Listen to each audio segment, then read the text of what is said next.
Meu povo! Bom dia, boa tarde, boa noite. Não sei qual é o seu grau de desespero nem a hora do dia em que você está assistindo esse vídeo, mas eu posso te dizer, eu vim aqui para resolver a prova da UERJ. UERJ é uma faculdade do Rio de Janeiro, mas quando você pronuncia, você sente no interior de São Paulo. UERJ. Bom, pessoal, eu sou o CG, eu sou professor, eu sou biólogo, eu sou botânico e hoje eu estou aqui para fazer o raio-x de mais uma prova de vestibular. Ninguém estava pedindo, mas enfim, eu estava querendo views, então estou aqui para ajudar você. Se você está aqui e você provavelmente quer prestar esse vestibular ou tem interesse por entender melhor a resolução de questões de vestibular, por favor, já curte, comente, compartilhe, ajuda a gente a espalhar a semente deste canal por aí, por este mundão de meu Deus, e fazer finalmente com que esse professor tenha uma vitória na vida. Afinal de contas, né? A gente é professor. Bom, galera, aliás, tem uma playlist rolando por aí com resoluções de vestibulares. Já rolou Enem, FUVEST, UEL, UEM, Unesp, enfim, Unicamp.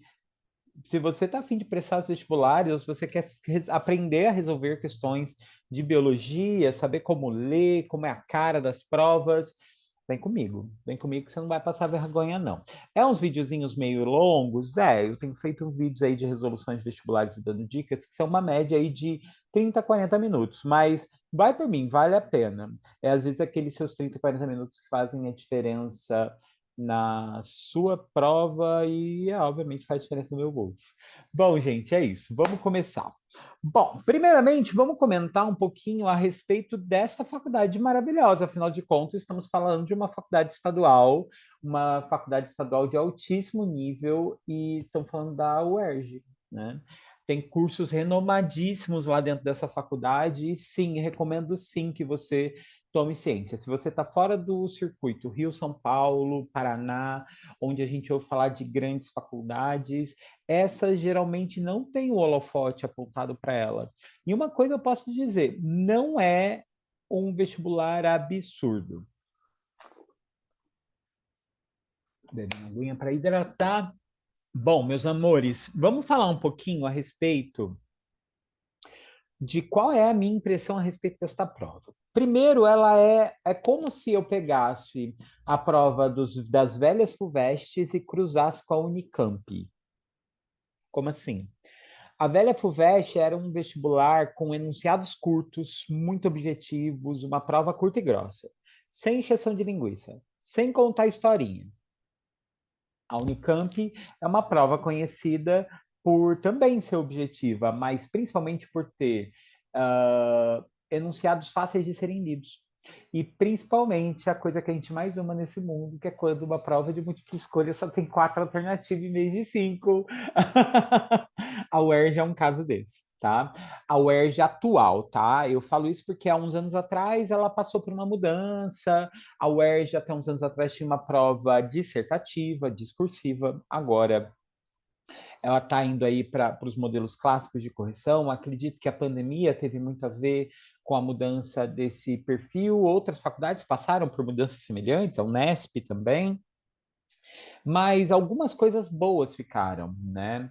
Eu acredito muito assim, se você não tem experiência para resolver questões de vestibulares, se você está pela primeira vez vendo uma resolução de vestibular, a minha recomendação é comece pela UERJ, tá? Se você tiver que buscar simulados na internet, a UERJ tem duas faculdades que eu gosto muito, duas estaduais, inclusive, que tem esse perfil, a UERJ, do Rio de Janeiro, e a UECE, do Ceará. Tá?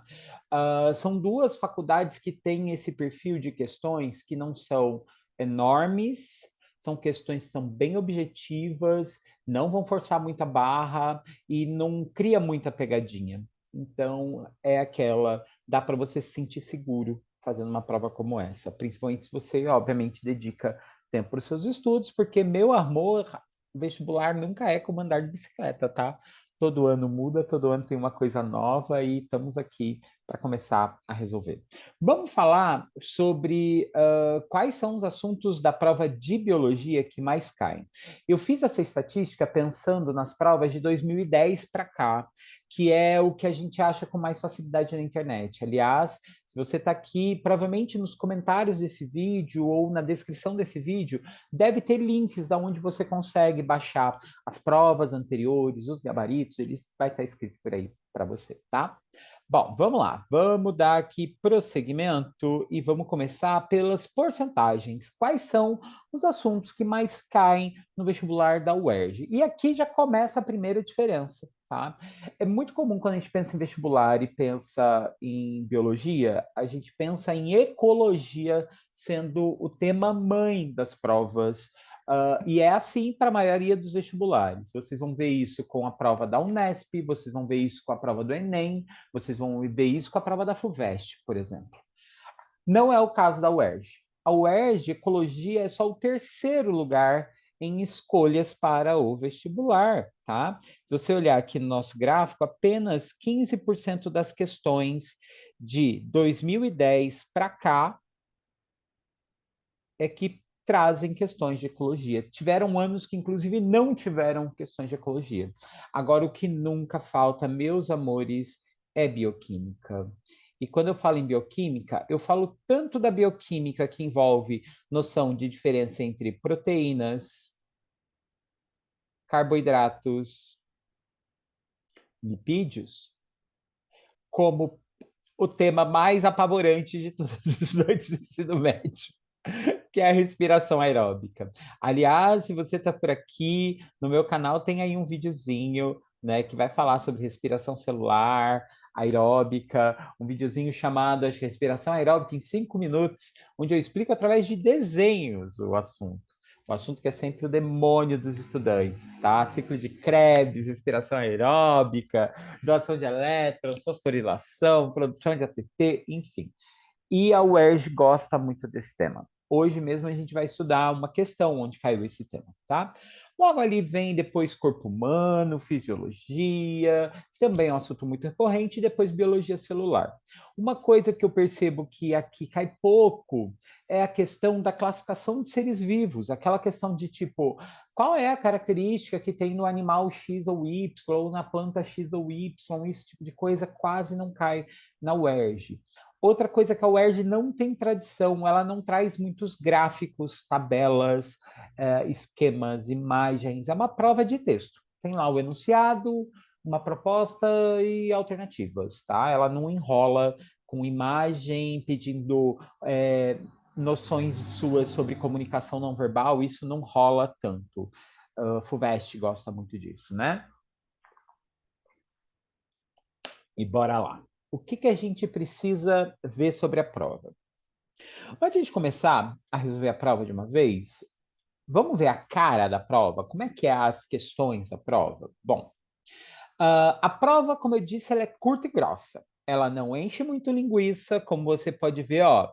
Olha o enunciado curtinho, sem muita coisa. Esse enunciado, em geral, traz todas as informações que você precisa. Ou seja, ele é um bom texto de suporte. E como eu disse para vocês, 4 alternativas. Com relação à prova, as provas mais atuais, elas estão vindo aí com 6 ou 7 questões de biologia, lá, né, setorizadinha, dividida por matéria, porém, é provável que vocês encontrem questões de biologia também ali camufladas dentro da geografia, camufladas dentro da química.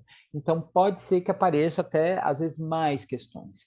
E a parte que eu mais amo nessa prova é uma prova generalista. Ela não é uma prova que vai pegar a exceção da exceção à regra. Ela não é aquela prova que vai pegar, sabe, aquela questão que o professor na aula de biologia falou em 2 minutos e era tipo só um adendo, um comentário, e aí vem aquela questão zona. Não, isso não rola. Aqui são questões bem simples, bem tranquilas. Por exemplo, essas 2 questões que eu peguei são da prova que aconteceu no final de 2021, não, no final de 2020 para ingressar os estudantes que entraram na faculdade em 2021. Notem, o enunciado da questão, 4 linhas.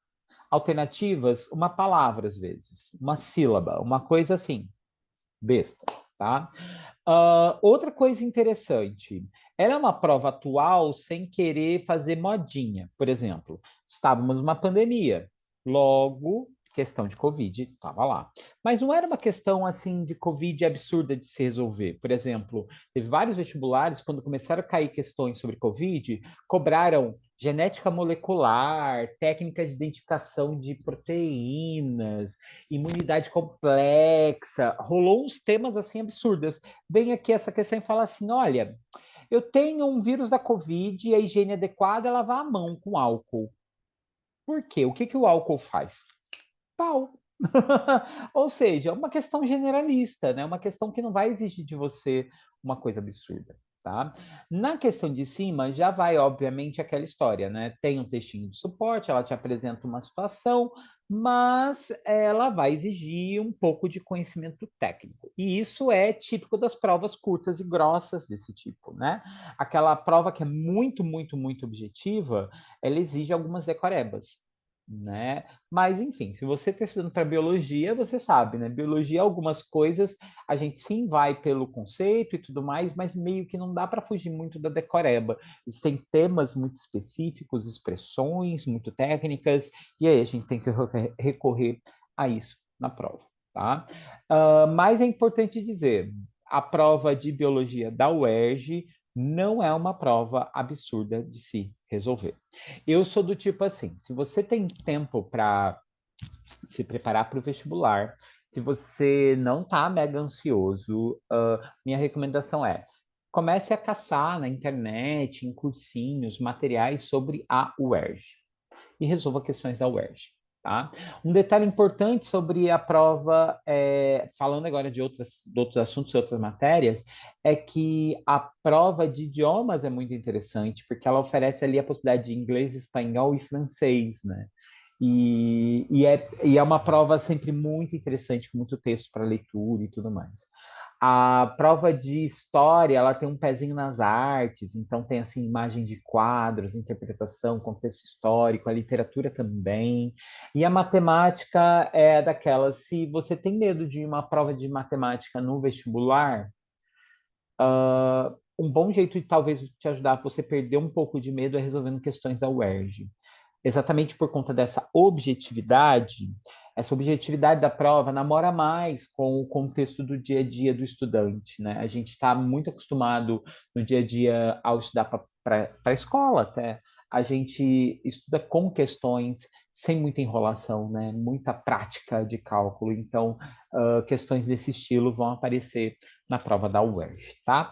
Mas vamos ao que interessa. Vamos falar agora sobre a prova que aconteceu no final de 2001 para ingressar estudantes em 2002. Se você está assistindo esse vídeo agora, eu não sei em que ano você está, em que momento você está da sua vida, mas eu estou fazendo esse vídeo às vésperas da prova no finalzinho de 2022. Sim, estamos numa época de Copa do Mundo.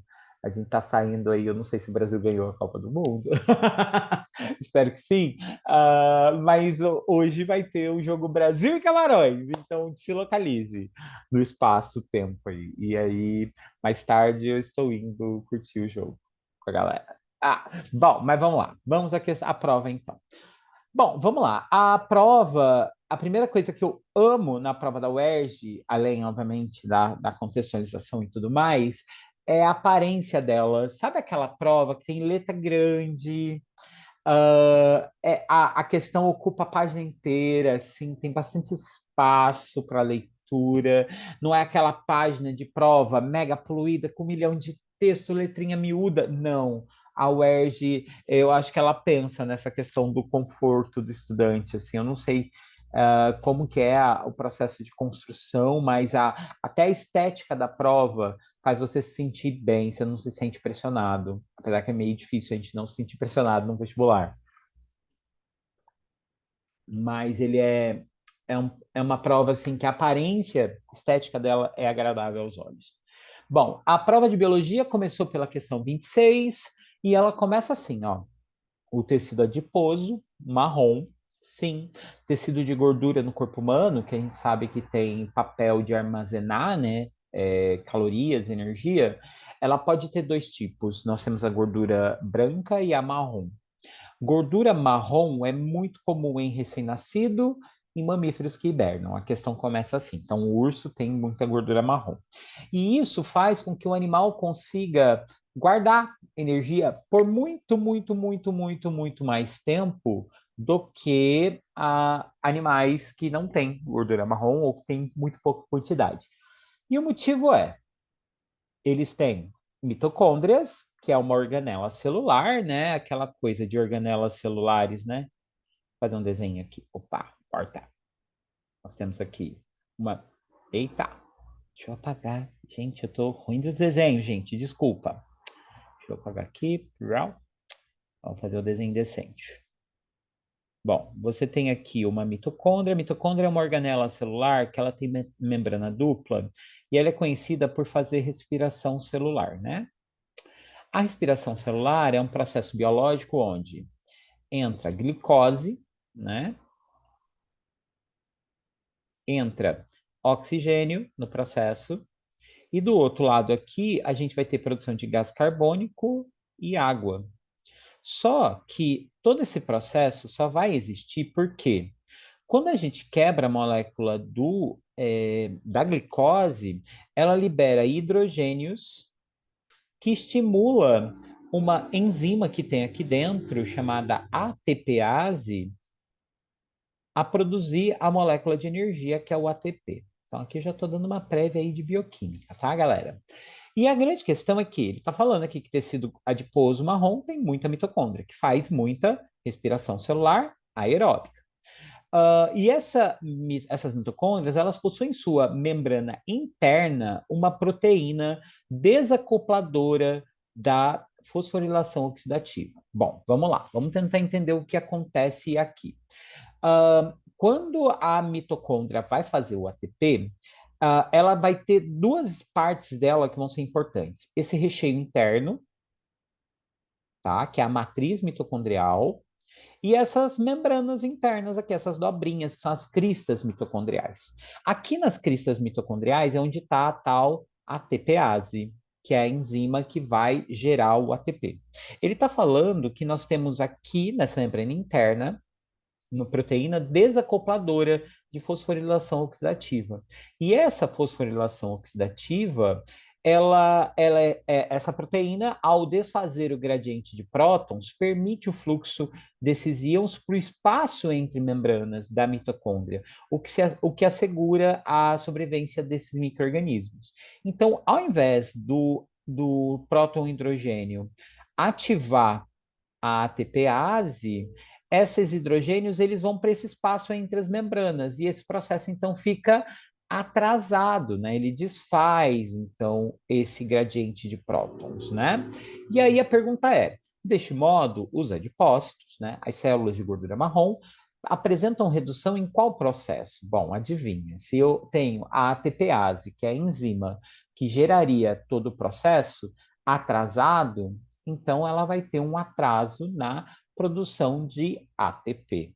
Tá? Aqui, um adendo só, né? A respiração celular, nós temos dois tipos, né? Nós temos a chamada respiração celular aeróbica, que é essa que foi descrito aqui, que é essa que tem a participação de mitocôndrias, e nós temos a chamada respiração celular anaeróbica.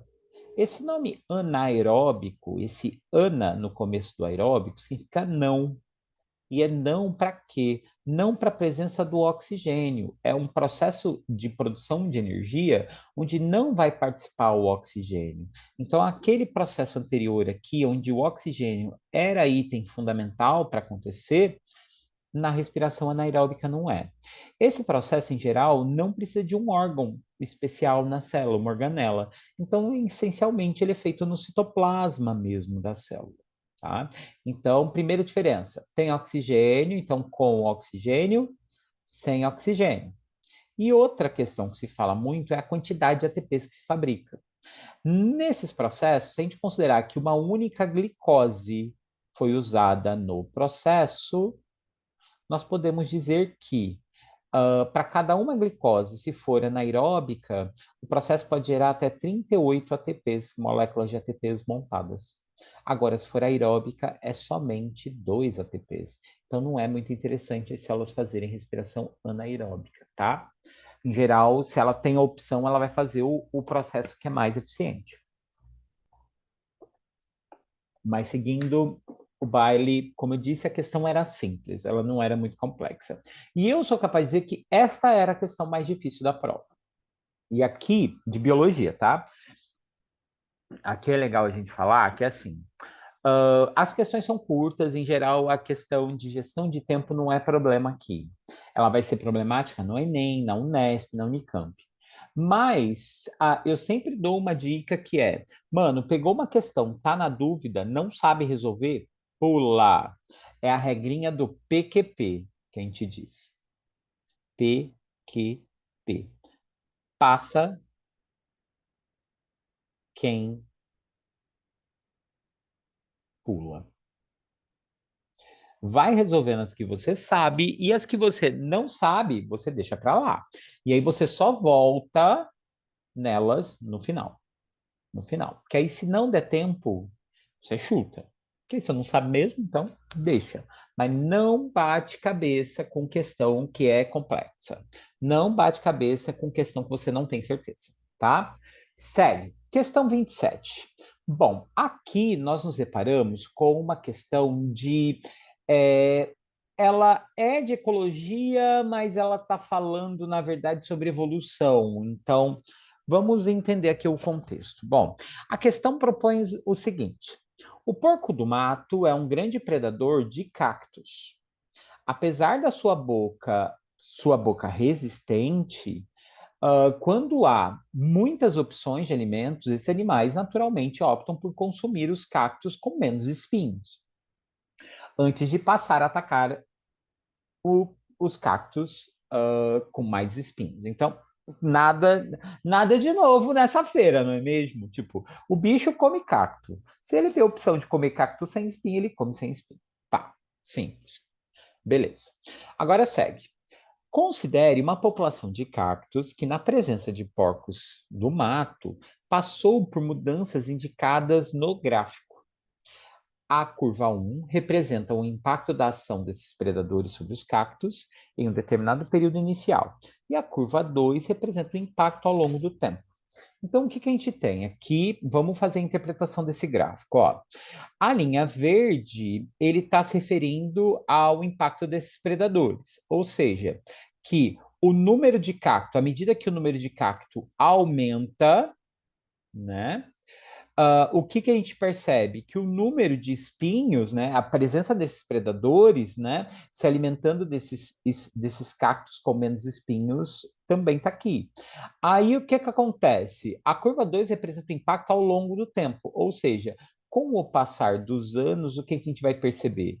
Que a maioria dos cactos vão preferir ter mais espinhos, porque isso aqui é o que vai garantir a sobrevivência dele, né? Já que o porco do mato prefere cacto com pouco espinho, eles vão preferir fugir dessa circunstância, só sobrevivendo então os cactos mais espinhosos, tá? Obviamente, nós estamos falando então aqui de seleção natural, né? Seleção natural é a natureza impõe uma condição, ou seja, os cactos estão sendo vítimas do ataque de porcos do mato, tá? Beleza. Qual é a consequência? O porco-espinho não come qualquer um, tem uma vantagem e uma desvantagem. A vantagem para o cacto é ter mais espinhos. Se tem mais espinho, o porco do mato não come. Então, esses cactos têm predileção a reproduzir. E a pergunta é: que tipo de seleção natural é essa? E aqui é uma seleção estabilizadora? Não. Ela é convergente? Não. Ela é disruptiva? Não. Ela é direcional. E ela é direcional por quê? O próprio nome já entrega. Existe um motivo, existe uma direção exata, adequada a respeito da situação. Tipo, o porco do mato prefere cactos com menos espinhos. Então, esses vão ter menos chance de reproduzir. O que vai sobrar vai ser os cactos mais espinhosos, que por apresentar essa característica vão sobreviver. Então, é uma evolução natural direcionada, ela tem uma direção, ela tem um motivo pelo qual acontece, tá? De novo, vemos aqui uma questão que vai envolver o quê? Os tipos de seleção natural, né? E aqui é uma parte da prova que vai torná-la mais espinhosa, literalmente, que é a história de que a gente está acostumado a resolver questões quando elas são muito objetivas, em que vão aparecer conceitos, né? E foi o caso aqui. Se você não souber os tipos de seleção natural, você corre o risco de cair num chute qualquer aqui, tá? Apesar dela ser meio óbvio, tá? Bom, vamos lá. Aqui é uma questão falando sobre tatuagens e processos de cicatrização. Então tá lá, tatuagem do corpo, que já é realizada no Egito entre 4.000 anos e 2.000 anos antes de Cristo, é feita por meio de pigmentos que são introduzidos na pele através de agulha. Beleza. Como a boa cicatrização é fundamental para a aparência da tatuagem, pessoas com predisposição à formação de cicatrizes aparentes, chamadas queloides, podem não apreciar o resultado do procedimento. Né? Aquela história. Se você quer fazer uma tatuagem e você tem predisposição a formar queloides, né? Queloides são aquelas, sabe aquelas cicatrizes aparentes que quando você faz, elas ficam, né? Às vezes ficam num tom mais claro, a pele fica com uma textura mais lisa, em geral ela fica mais alta. Então, isso é um queloide. E a pergunta é, quem forma o queloide? E aqui a pergunta, eu poderia resumir ela a uma situação mais simples. Quais essas células que aparecem aqui na lista estão associadas ao processo de cicatrização, né? E aí vamos ver aqui, bom, primeira coisa que eu quero que vocês notem, todas as células têm essa terminação blasto, tá? Em biologia, essa terminação blasto está associado à formação de alguma coisa, tá? Então pode ser formação de osso, formação de gordura, formação de sangue, formação de pele, formação, tá? E aí o prefixo da palavra entrega o que a gente forma na situação. Por exemplo, uma célula chamada de condroblasto, esse prefixo condro quer dizer cartilagem. Então, ela é uma célula formadora de cartilagem. Tá. Letra C, osteoblasto. Bom, ósteo tá ali na cara, né? Ela forma osso. Mielo. Essa daqui é um pouquinho mais complexo, porque o termo não ajuda muito a gente chegar lá. Mas a palavra mielo está muito associado à medula. No caso, a medula óssea. Os mieloblastos são células da medula óssea que vão estar associadas à formação do sangue, tá? E aí, fibroblastos são células formadoras de fibras, como é o caso das fibras de colágeno. E fibras de colágeno vão aparecer onde? Vão aparecer exatamente no processo de cicatrização. Então, a alternativa correta é fibroblastos, né? Aliás, fibroblasto está associado não só à formação de cicatriz, como também à revitalização da pele, ao fato de que peles com bastante fibroblastos não formam tantas rugas e tudo mais, tá? Bom, vamos lá. Próxima questão. Bom, uma questão de genética. Aqui já vou falando. Não é comum questões de genética nas provas da UERJ, tá? E quando aparece, elas não são muito elaboradas, tá?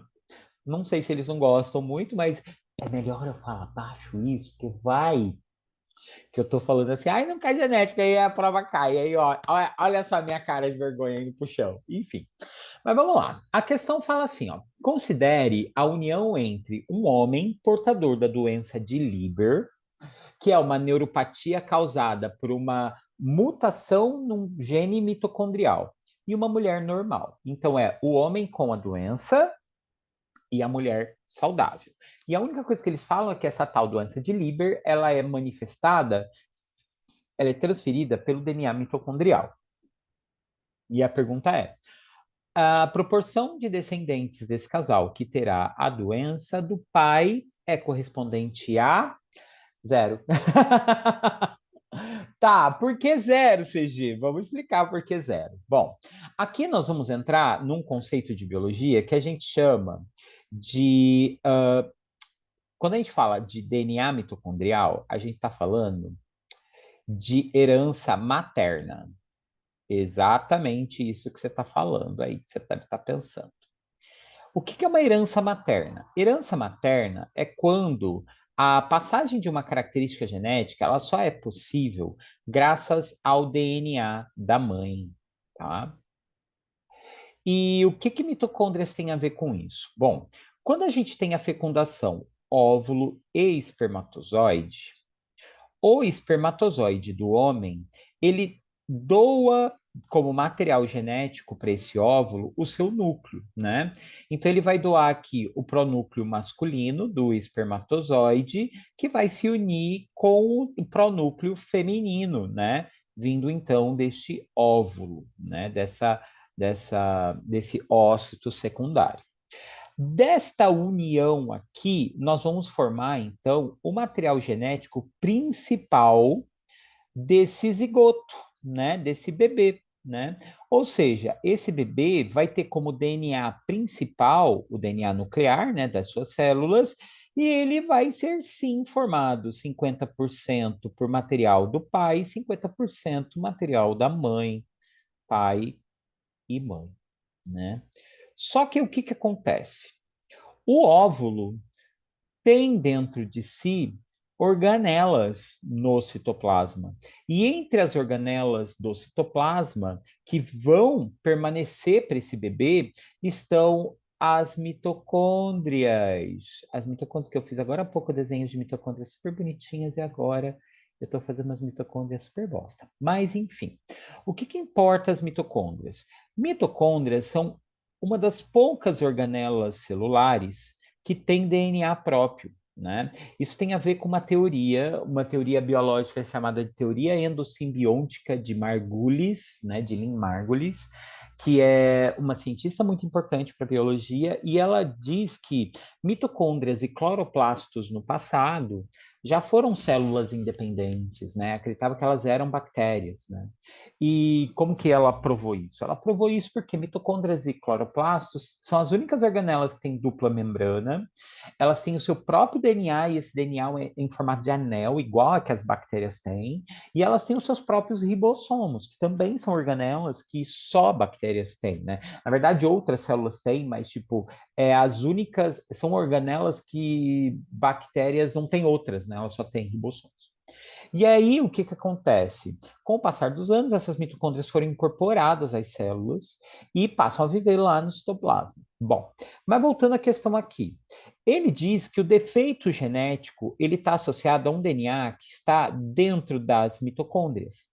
Como o espermatozoide não doa mitocôndrias e a doença está no pai, então os espermatozoides do pai não têm a chance de passar mitocôndrias doentes.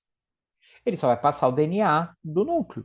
Então, as mitocôndrias que esse bebê vai ter, vai ser mitocôndrias da mãe.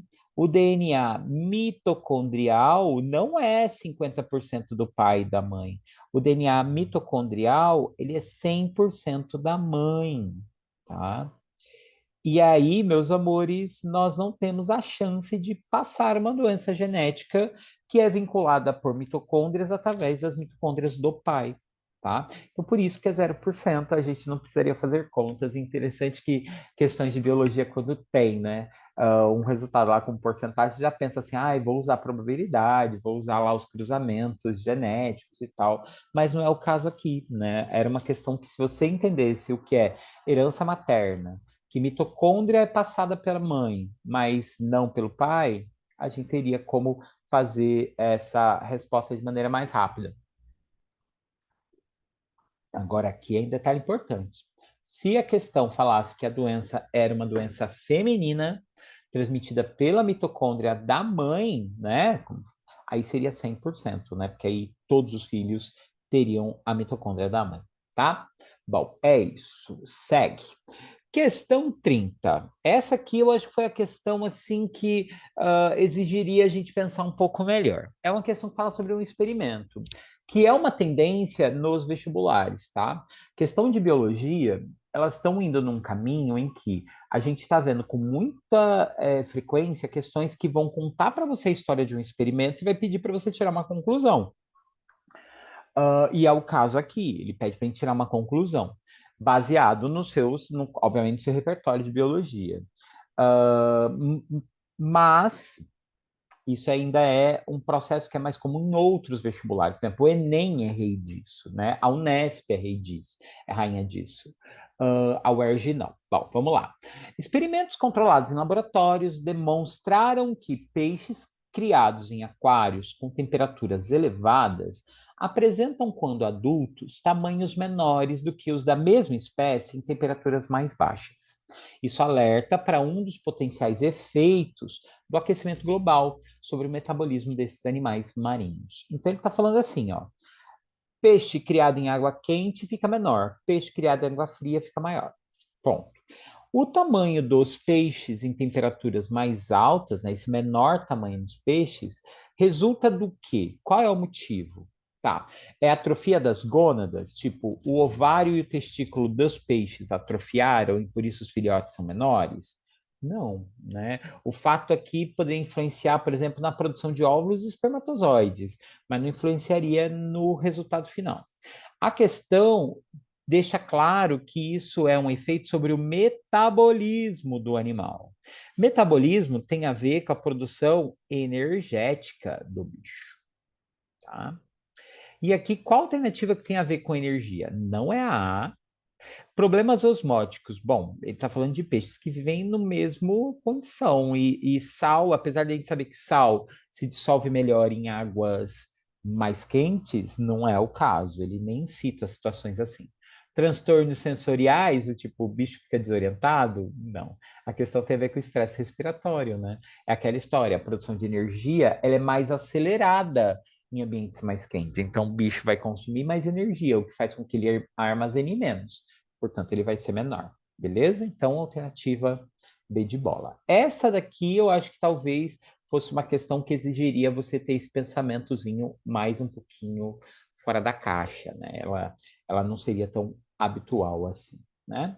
Mas segue o bonde. Vamos então aqui à próxima. Bom, aqui nós temos de novo uma questão associada a um conceito de biologia celular, que foi a rainha, como vocês podem ver, da prova do ano passado, né? Então tá lá, ó. A vincristina é uma substância que é usada no tratamento quimioterápico do câncer, tá? Aliás, questões sobre tratamento de câncer têm sido também muito comum nos vestibulares, tá? Mas é aquela história, eu, estudante de vestibular, preciso saber tudo sobre câncer? Não. Mas eu preciso saber, por exemplo, qual é a relação entre câncer e mitose, que é um assunto bem recorrente, tá? E ele está falando aqui, e essa substância, a tal da vincristina, ela interfere na distribuição igual de todo o material genético nas células filhas produzidas durante a divisão celular. Ou seja, o remédio mexe com a mitose da célula. Tá. Primeira coisa, qual dessas organelas seria então afetada pelo medicamento? Primeira coisa, vamos tentar identificar para que serve cada organela dessa. Mitocôndria, a gente já falou no vídeo de hoje até. Mitocôndria tem a ver com a produção de energia, não tem a ver com divisão celular. Então, não tem a ver com a produção de energia, tá? Então, mitocôndria não é. Ribossomas ou ribossomos, né? Isso depende do autor. Ela é uma organela que está associada à fabricação de proteínas, tá? Fabricação de proteínas essa que está associada ao DNA, tá? Bom, as células precisam de proteínas? Precisam, mas é importante dizer que não está associado diretamente à produção de proteínas à divisão celular. A produção de proteínas é essencial num processo que antecipa, que rola antes da divisão celular, que é a chamada intérfase. Nesse processo de intérfase, a célula se prepara para se dividir, então ela cresce, ela vai fazer mais proteínas e ali interferiria, tá? Mas não é o caso.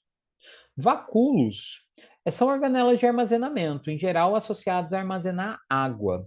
No corpo humano, a gente só tem vacúolos significativos nos adipócitos. Então, seria assim, interessante para tratar talvez câncer só em célula de gordura, mas não é o caso, ele não tem nenhuma relação com divisão celular. Aqui eu chego nos microtúbulos. Mas qual a relação de microtúbulos com a divisão celular? Bom, vamos falar aqui. Quando a célula vai se dividir, ela tem o seu material genético todo duplicadinho, os cromossomos que vão estar tudo com formatinho de X estão todos espalhados pela célula. Quando a célula vai se dividir, ela vai precisar que os cromossomos se alinhem numa região da célula que a gente chama de equador celular. E esse equador celular seria assim, é como você imaginar o equador mesmo, uma linha imaginária que divide a célula ao meio. Só que como que eu faço para esses cromossomos irem parar nesse meio do caminho? Bom, para isso, a célula vai ter uma organela que só aparece na divisão celular, que são os centríolos, e os centríolos fazem assim: vai um para cada polo da célula e eles começam a criar varas, sim, estruturas em formato cilíndrico e comprido, microtúbulos, que vão fazer esse papel de empurrar os cromossomos na direção do equador. E aí, quando você empurra eles para o meio, depois você pode separá-los e puxar, fazendo com que a célula se divida ao meio, organizando o processo todo. Essas estruturas aqui, geralmente na mitose, a gente chama isso de fibras do fuso ou fibras do Aster, e elas são microtúbulos, tá? Então, se você não tem isso, a célula não consegue se organizar e aí ela não se divide direito, tá? Então é isso, com isso a gente tem aí a nossa penúltima questão. A prova acaba aqui na questão número 32. Bom, como eu disse, né, uma prova com poucas questões, não tem uma quantidade absurda, e aqui ele traz uma questão, mais uma questão com um gráficozinho assim de leve. Bom, vamos tentar entender. É uma questão de ecologia, tá? Uma questão de ecologia, mas vai fazer uma pergunta sobre genética. Vamos interpretar o rolê que está acontecendo aqui. A sobrevivência da ninhada de filhotes de aves requer muitos cuidados, envolvendo grande gasto de energia por parte dos pais. Em função disso, em várias espécies, outros indivíduos da população manifestam um comportamento altruísta. Comportamento altruísta é um comportamento de ajuda, tá? De querer ajudar. E deixam de reproduzir para auxiliar nos cuidados da prole alheia. Seria mais ou menos assim: em vez de cada passarinho cuidar dos seus próprios filhotes, alguns deixam de reproduzir para cuidar do filhote dos outros, para garantir a sobrevivência do filhote do outro. E aí ele traz a seguinte gráfico. Ó, o gráfico a seguir representa a probabilidade de ajuda de indivíduos da população em função do grau de parentesco dos pais. Ou seja, vamos ver qual é a relação. Bom, aqui é bem óbvio. A chance de ajuda aumenta consideravelmente quanto aumenta o grau de parentesco. Então, a resposta é: quanto mais próximo, mais ajuda. E a pergunta é por quê? Porque com isso você reduz os genes deletérios. Genes deletérios seriam genes que geram defeitos. Ajudar os parentes garante que esses genes vão sumir? Não, inclusive quando a gente pensa, por exemplo, em casamentos consanguíneos, isso é facilitado. Então, não, genes deletérios não é o motivo pelo qual ocorre a ajuda. Aumento da variabilidade genética. Bom, se você tem ajuda entre gente que é parente, você não está querendo o aumento da variabilidade genética, você está gerando a redução da variabilidade genética, né? É aquela história, se eu ajudo quem é mais próximo, é porque eu estou ajudando quem é mais igual a mim. Então, a alternativa B também estaria fora. Tá? E a maior frequência de um genótipo. Esse comportamento ajuda a ter a maior frequência de um genótipo específico. Sim, a gente aqui vale a pena a gente lembrar o conceito de genótipo, né? Genótipo é a expressão na genética, quando a gente fala de leis de Mendel, né, as leis da genética, do uso de letras, como por exemplo, azão, azinho, azão, azão, azinho, azinho, bezão, bezinho e coisas assim. Essa escrita é um genótipo. Quando eu quero me referir ao que significa isso, aí eu falo de fenótipo, né? Por exemplo, o azinhazinho numa espécie quer dizer albino. Na outra espécie quer dizer, sei lá, ter uma doença genética. Enfim, o significado do azão azinho ou bezão bezinho é o fenótipo. E isso aqui é influenciado também pelo ambiente, né? Ou seja, não é só a genética que define ser portador de uma característica ou não, né? E aqui a questão é, quando você ajuda os seus parentes, você aumenta a chance de um determinado genótipo acontecer? Sim, a gente facilita. Agora, isso, se isso vai ser de homozigoto ou heterozigoto, não sei, aí depende de qual, né? A gente não está se referindo a um genótipo só, a gente está pensando em todas a diversidade do material genético de um ser vivo, tá? E é isso, com isso a gente encerra aqui a resolução da prova da UERJ. Eu espero que você tenha ficado satisfeito com esse raio-x da UERJ. Por favor, se você ainda assistiu esse vídeo inteiro e não se inscreveu no meu canal, não curtiu, não compartilhou e não ajudou, saiba que você está contribuindo para a morte de um bebê panda de algum lugar, tá? Um bebê bicho preguiça está caindo da árvore duro neste momento por você não contribuir com o seu comportamento altruísta. Bom, gente, foi um prazer encontrá-los, conhecê-los ou revê-los. E a gente volta daqui a um tempo com mais vídeos. Se você está aqui, por favor, assista outros vídeos. Meu canal tem um monte de coisas legais e várias delas, inclusive, que nem envolvem vestibular. Se você está afim de relaxar também e ouvir um papo legal, junte-se a nós. E a gente volta a se ver numa situação talvez mais confortável, mais feliz, talvez garantindo com a sua vaga no vestibular. Talvez, não sei. A gente se encontra talvez em outros momentos. Um beijo para todos. Eu sou CG, eu sou biólogo, eu sou botânico e eu fico por aqui. Um beijão e tchau. Valeu!